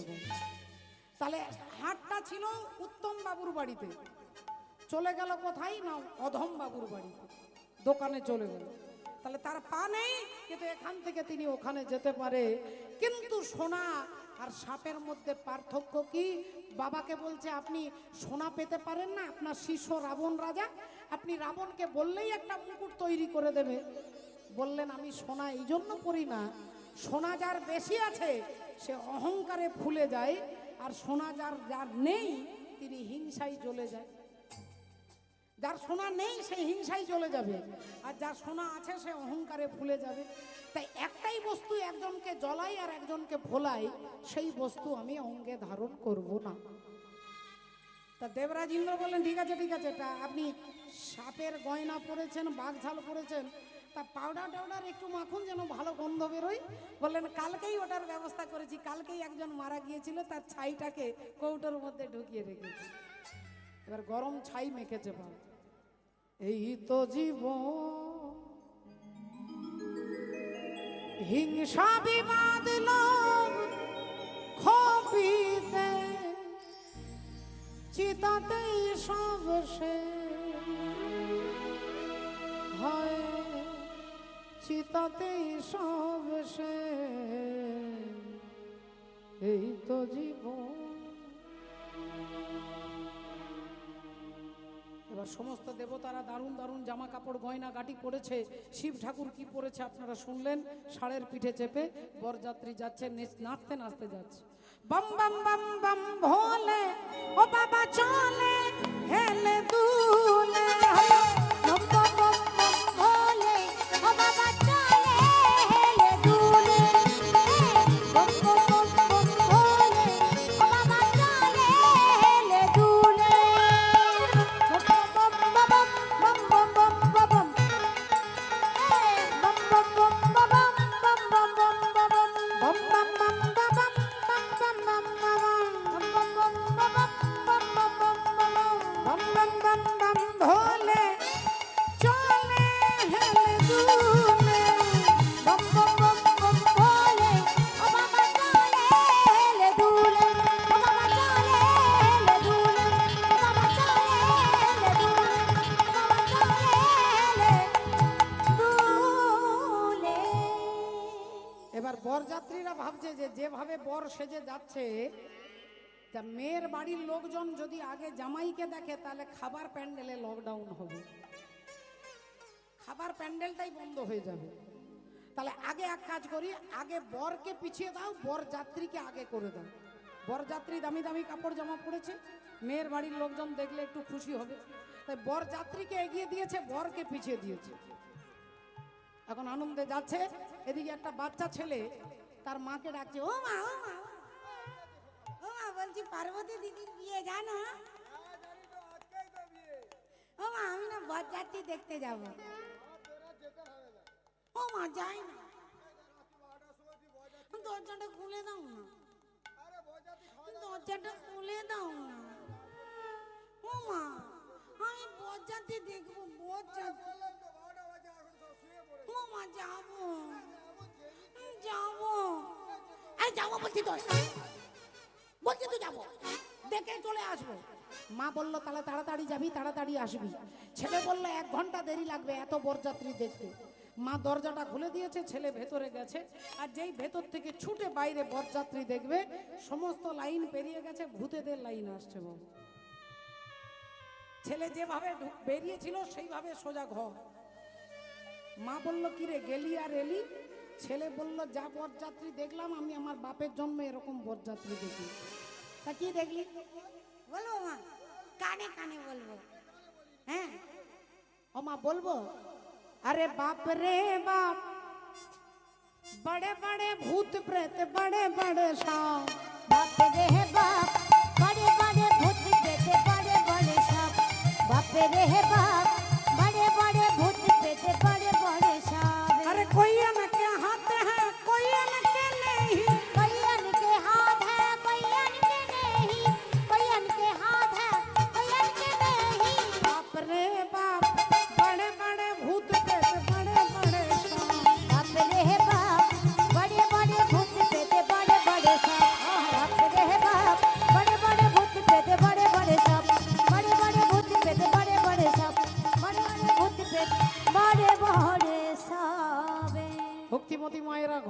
ঘটেছে, এদিকে সব বরযাত্রী আসছে, এদিকে ঘটক ঠাকুরকে নিয়ে হিমালয় রাজা নারদ মুনিকে নিয়ে দরজায় দাঁড়িয়ে আছে।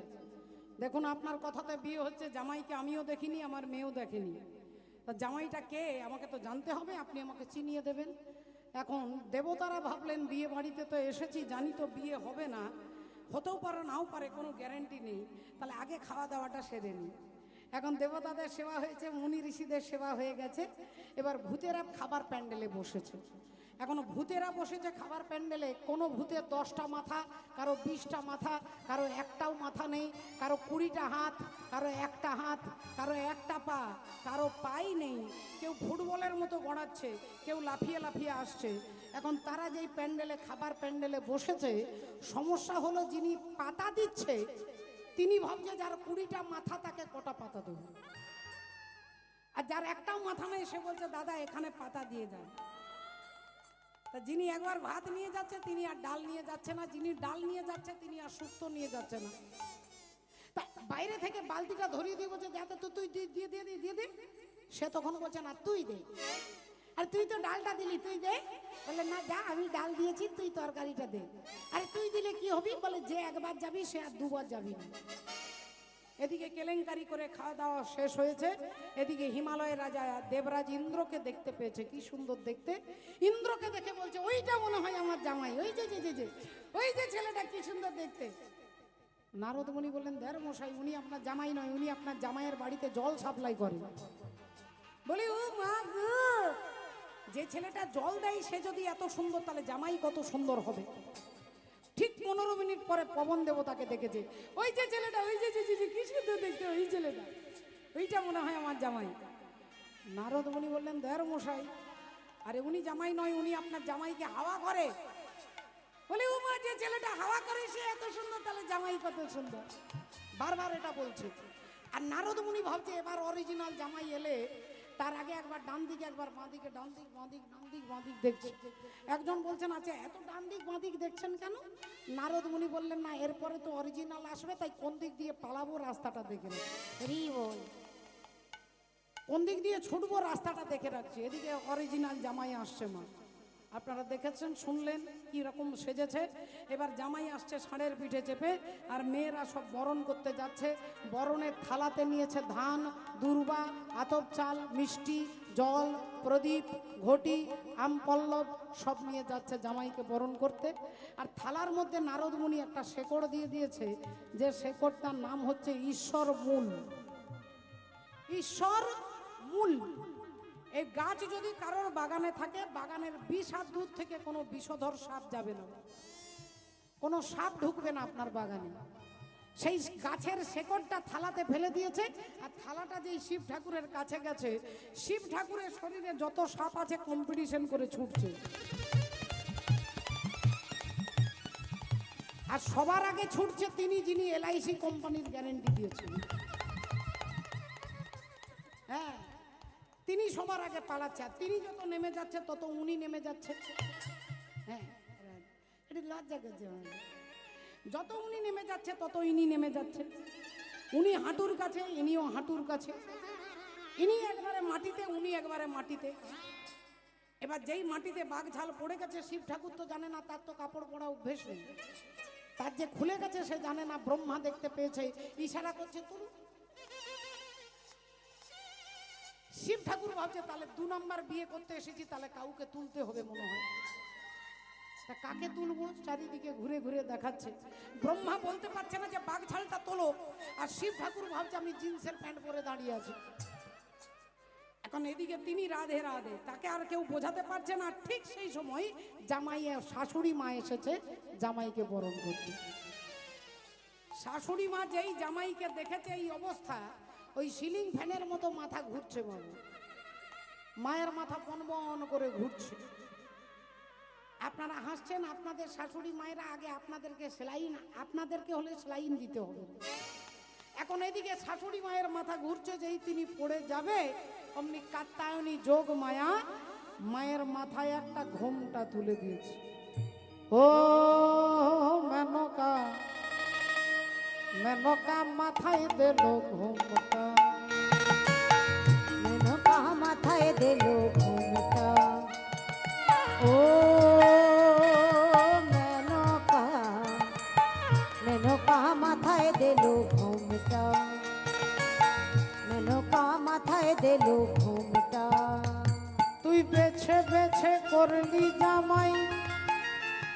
তুই বেছে বেছে করলি জামাই আরে ন্যাংটা রে ন্যাংটা রে ন্যাংটা রে ন্যাংটা মেনকা মাথায় দিল ঘুমটা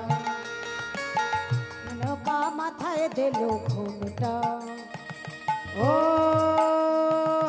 মেনকা মেনকা মাথায় দিল ঘুমটা হরিও নৌকা মাথায় দিল ঘুমটা তৈরি করে সোনার পুতুলি বুড়া পরে বিয়া তুই বুড়া বড়ের বিয়া দিবি ও যে যেতে যেতে মাথা নড়ে বাতাসে তার কাটলে মেনকা তোর জামাইয়ের দেখি হাতির গলার ঘন্টার ঘন্টারে ঘন্টারে ঘন্টা মেনকা মাথায় দিল ঘুমটা নৌকা মাথায় দিল ঘুমটা ও মেনকা মেনকা মাথায় দিল ঘুমটা মেনকা মাথায় দিল ঘুমটা মেনকা মাথায় দিল ঘুমটা এইদিকে যেই দেখেছে হিমালয় রাজা চিৎকার করে বলে উঠলেন আচ্ছা এই তাহলে জামাই জামাইকে দেখেছে যেই বললেন ঘড়িতে 12টা পরে বাজবে আগে ঘটকের 12টা বাজবে ঘটককে আগে খুঁজে বার করো নারদ মুনিকে টেনে ধরে নিয়ে সামনে এসে দাঁড়িয়েছে দেব হিমালয় রাজা বলে উঠলেন আপনি এরকম জামাই নির্বাচন করেছেন আপনি তো মহামিথ্যাবাদী নারদ মুনি একবারে কুল মাইন্ডে বলছেন বাবা আমি কখনো মিথ্যে বলি না আপনি মিথ্যে বলেন না আপনি বলেননি যে মেয়ে জামাই একবারে কচি এ তো একবারে বুড়ো ভাম নারদ মুনি বললেন দেখুন আপনি বলেছিলেন আপনার মেয়ের 14 বছর বয়স কিন্তু শিব ঠাকুরের বয়স কত কেউ বলতে পারবে না কত বয়স কেউ বলতে পারবে না 80 বছর না 90 বছর না 5000 বছর কেউ বলতে পারবে না তাহলে যার বয়সটাই বলতে পারবে না আপনি তো আপনার মেয়ের বয়স বলে দিচ্ছেন 14 কিন্তু তার বয়সটা কেউ জানে না হরি বল সেই অর্থে আমি বলেছি কোচি আপনি মিথ্যা কথা বলেননি জামাইকে নাকি একবারে গোটা পাড়ার লোক চেনে বললেন আমি বলেছি স্বর্গ মর্ত পাতাল স্বর্গ মর্ত পাতাল ত্রিভুবন চেনে বলে তার নাম হচ্ছে বাবা ত্রিপুরারি ত্রিপুরারি হ্যাঁ হ্যাঁ ভক্তমণ্ডলী ভক্তিমতী মায়ের হিমালয় রাজা বললেন আপনি মিথ্যে বলেননি আপনি বলেননি যে আমার জামাইয়ের এমন একটা গুণ আছে গোটা পশ্চিমবাংলায় খুঁজলে পাওয়া যাবে না বললেন হ্যাঁ বলেছি কি গুণ বলেছেন বলে আমি বলেছি ভিতর বাহির সমান বললেন তাহলে এটা কি ভিতর বাহির সমান নারদ মুনি বললেন ওনার দিকে তাকিয়ে দেখুন ওনার ভেতরেও কাপড় নেই বাইরেও কাপড় নেই না আছে ভেতরে কাপড় না আছে বাইরে কাপড় তাহলে ভিতর বাহির সমান হিমালয় রাজা বলছে বিয়ে হবে না দেবতারা বললেন আমরা আগে থেকেই জানি তাই খাওয়া দাওয়া করে নিয়েছি জানি তো বিয়ে হবে না দেবতারা সব ফিরে যাচ্ছে সব বিয়ে হবে না আর এদিকে মা পার্বতী তিনি যখনই শুনতে পেয়েছে ঘরের মধ্যে আছে মালাটা হাতে নিয়ে এই তখন তিনি হাত জোড় করে বলছেন যে হে মহাদেব তোমার যে দিব্য রূপ যেটা তোমার আসল রূপ সেটা আমার বাবা মা দেখতে পাচ্ছে না আর যেটা আমার বাবা মা দেখছে যে রূপ সেটা তোমার দিব্য রূপ নয় তোমার আসল রূপ আমার বাবা মাকে দর্শন করো कैलाशी भजते रहो कैलाशी भजते रहो बहत जटा में गंग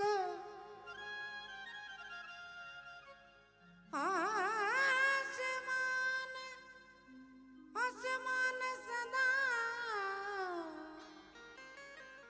शिव पीत धतूरा भंग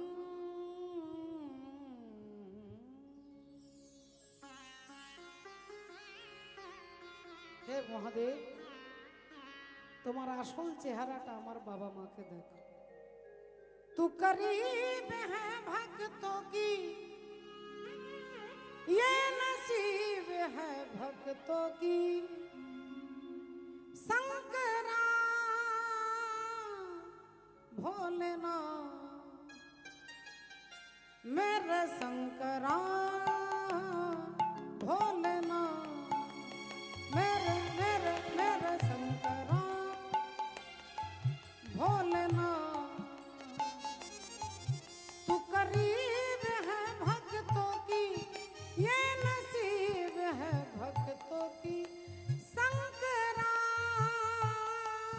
भोलेनाथ, मेरे मेरे मेरे शंकरा भोलेनाथ।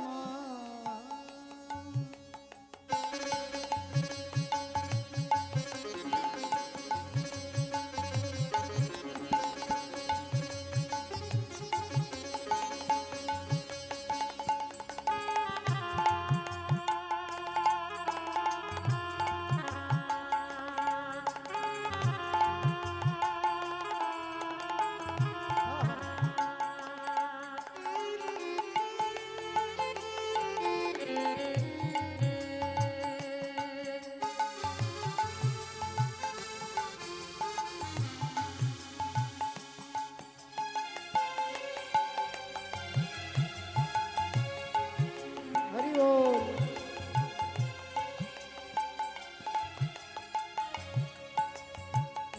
जेथा प्रजापति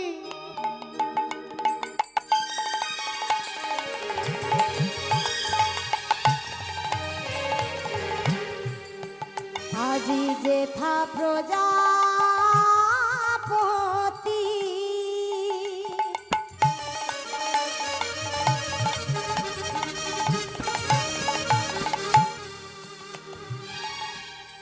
जेथा प्रजापति ভক্তমণ্ডলী ভক্তিমতী মায়েরা, নারদ মুনি একে একে চিঠি ইন্দ্র চন্দ্র বরুণ আদি সমস্ত দেবতাদের দিচ্ছেন। যেথা প্রজাপতি চলিলেন অতথি, ও গো যেথা প্রজাপতি চলিলেন তথি, বিনা যন্ত্র করে লইয়া, যেথা প্রজাপতি ও গো চলিলেন তথি, বিনা যন্ত্র করে লইয়া, ওই বিনাই তান ধরি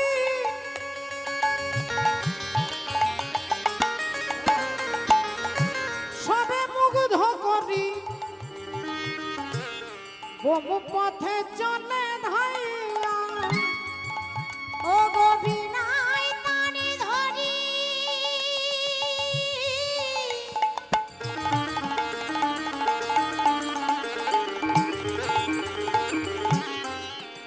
আজি সবে মুগ্ধ করি, বোম পথে চলে ধাইয়া, হরি হরি হরি বলে, হরি হরি হরি বলে, ওগো নারদ চলে হেলে দুলে, হরি হরি হরি বলে, নারদ চলে হেলে দুলে, হরি হরি হরি বলে, নারদ চলে হেলে দুলে, আজি হরি হরি হরি বলে, নারদ চলে হেলে দুলে, ওগো হরি হরি হরি বলে, নারদ চলে হেলে দুলে, আহা হরি হরি হরি বলে, নারদ চলে হেলে দুলে, হরি হরি হরি বলে, নারদ চলে হেলে আজি দুলে, হরি হরি হরি বলে, বিনয় তান ধরি সবে মুগ্ধ করি, বোম পথে চলে আইয়া, বিনয় তান ধরি সবে মুগ্ধ করি, বোম পথে চলে আইয়া। খরাজ ওই একটা কথাই ভাবছে যে আমাকে দেখে উঠে দাঁড়ালো না, আমাদেরকে দেখে নমস্কার করলো না, আমাকে দেখে প্রণাম করলো না, আমার জামাই আমাকে অপমান করলো, আমার জামাই আমাকে ছোট করলো, আমার জামাই আমার প্রেস্টিজ নষ্ট করলো। সারাক্ষণ এই কথাই ভাবছে যে আমাকে দেখে কেন প্রণাম করবে না। আর এদিকে এমন সময় দেবর্ষী নারদ এসে দাঁড়িয়েছে। নারায়ণ নারায়ণ। তা কি ব্যাপার, আপনার মুখটা শুকিয়ে গেছে, খুব চিন্তার মধ্যে আছেন? দক্ষ প্রজাপতি বললেন আর বলবেন না, ওই ভৃগু মুনির যজ্ঞে গিয়েছিলাম, সেখানে আমাকে দেখে সবাই উঠে দাঁড়ালো, আমাকে দেখে সবাই নমস্কার করলো, কিন্তু আমার জামাই, ওই ছোট লোক জামাই, আমার ছোট লোক জামাই আমাকে অপমান করেছে, আমাকে একটা প্রণাম করলো না, আমাকে দেখে নমস্কারও করলো না, আমাকে দেখে মাথা নিচু করলো না, আবার আমার বিনা অনুমতিতে ওখান থেকে বেরিয়ে চলে গেল। নারদ মুনি বললেন, তাহলে এক কাজ করুন না, হরি হরি, আপনার জামাই যেমন আপনাকে অপমান করেছে, আপনিও একটা কায়দা করুন, আপনিও যজ্ঞ করুন, যজ্ঞে সবাইকে নেমন্তন্ন করবেন, আপনার জামাইকে নেমন্তন্ন করবেন না। আপনি সবাইকে নেমন্তন্ন করবেন, আপনার জামাইকে নেমন্তন্ন করবেন না। রাধে রাধে। ও ভক্তিমতী মায়ের, এখন যেই এ কথা বলেছে ভাবলেন তাহলে তো আইডিয়াটা খারাপ নয়, তাহলে আমিও একটা বাড়িতে যজ্ঞ করাবো, যজ্ঞে সবাইকে ডাকবো, শুধু শিব ঠাকুরকে বাদ দিয়ে দেব। এই ভেবে দক্ষ প্রজাপতি আনন্দে নেচে উঠলেন, বললেন ঠিক বলেছেন। সুন্দর করে চিঠি লিখলেন, আর চিঠিগুলো লিখে বললেন সবার নামে লিখে দিয়েছি, শুধু শিব ঠাকুরকে বাদ দিয়ে দিয়েছি। তাহলে সবার ঘরে ঘরে চিঠি আপনাকে দিয়ে দিতে হবে। নারদ মুনি চিঠিগুলো হাতে নিয়ে আর তিনি যাচ্ছেন আজকে চিঠি বিলি করতে। আর ভক্তিমতী মায়েরা এখন দেবর্ষী নারদ একে একে সবার ঘরে চিঠি দিয়েছেন, চিঠি সবাই পেয়ে গেছে, পড়তে সবাই জেনে গেছে দক্ষ প্রজাপতির বাড়িতে বিরাট যজ্ঞ হবে। তাই সেই দিন সকলে স্নান করে দামি দামি কাপড় গয়না গাটি পরে সমস্ত দেবী দেবতারা নিজের নিজের বিমানে চেপে আর যাচ্ছেন কৈলাস পর্বতের ওপর দিয়ে দক্ষ রাজার বাড়ি যাচ্ছে। দক্ষ রাজার বাড়ি আপনারা কারা কারা দেখেছেন মা? দক্ষ প্রজাপতির বাড়ি কারা কারা দেখেছেন? আমি ঠিকানা বলে দিচ্ছি, হরিদ্বার যারা গেছেন, হরিদ্বার, সেখানে কঙ্খল বলে, কঙ্খল, হ্যাঁ হরিব, দক্ষ রাজার বাড়ি। তা কৈলাস পর্বতের ওপর দিয়ে সবাই যাচ্ছে অনুষ্ঠানে। এখন এদিকে সকালবেলায় সবাই যাচ্ছে আর দেখছে দক্ষ রাজার মেয়ে মা সতী বাগানে ফুল তুলছে। তিনি তো কিছু জানে না, তিনি তো কিছু জানে না বলে। তা তিনি এখন বাগানে ফুল তুলছে, একটা একটা করে ফুল তুলছে আর সাজির মধ্যে রাখছে। একজন দেবী ওপর থেকে চিৎকার করে বলে উঠলে, এই সতী, কিরে তুই এখনো বাগানে ফুল তুলছিস? তুই তোর বাপের বাড়ি যাসনি? মা সতী বললেন, কেন হঠাৎ করে বাবার বাড়ি কেন?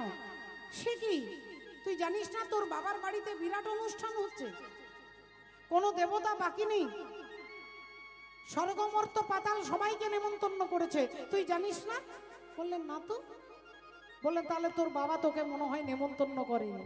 না না না না, আমার বাবা কি আর আমাকে নেমন্তন্ন করবে না?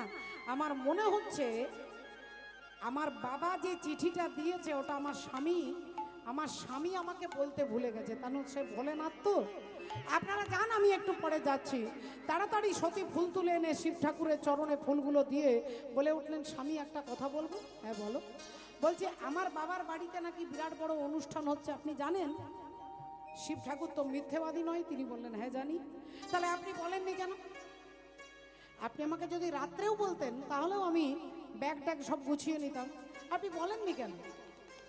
বাবা ভোলেনাথ বললেন, দেখো সতী, তোমার বাবার বাড়িতে বিরাট অনুষ্ঠান হচ্ছে, কিন্তু তোমার বাবা আমাকেও বাদ দিয়ে দিয়েছে, আর যেহেতু তুমি আমার স্ত্রী তাই তোমাকেও বাদ দিয়ে দিয়েছে। আমাকেও বাদ দিয়ে দিয়েছে, তোমাকেও বাদ দিয়ে দিয়েছে, অসম্ভব। আমার বাবা আমাকে নেমন্তন্ন করবে না, এটা কখনো হতে পারে? তাহলে নিশ্চয়ই কোনো কারণ আছে, বলুন কারণটা কি? এবার শিব ঠাকুরকে বলতে হবে যে ভৃগুমুনির যজ্ঞের অনুষ্ঠানে গিয়েছিলাম, ভৃগুমুনির যজ্ঞের অনুষ্ঠানে গিয়েছিলাম, সেখানে তোমার বাবাকে দেখে সবাই নমস্কার করেছিল, কিন্তু আমি চোখ বন্ধ করে গোবিন্দের ধ্যান করছিলাম। আমি গোবিন্দের ধ্যান করছিলাম, তাই তোমার বাবা যে কখন এসেছে আমি জানতে পারিনি বলে আমি নমস্কার করতে পারিনি, আর তোমার বাবা ভেবে নিয়েছে যে আমি ওনার শত্রু। ভক্তিমতী মায়ের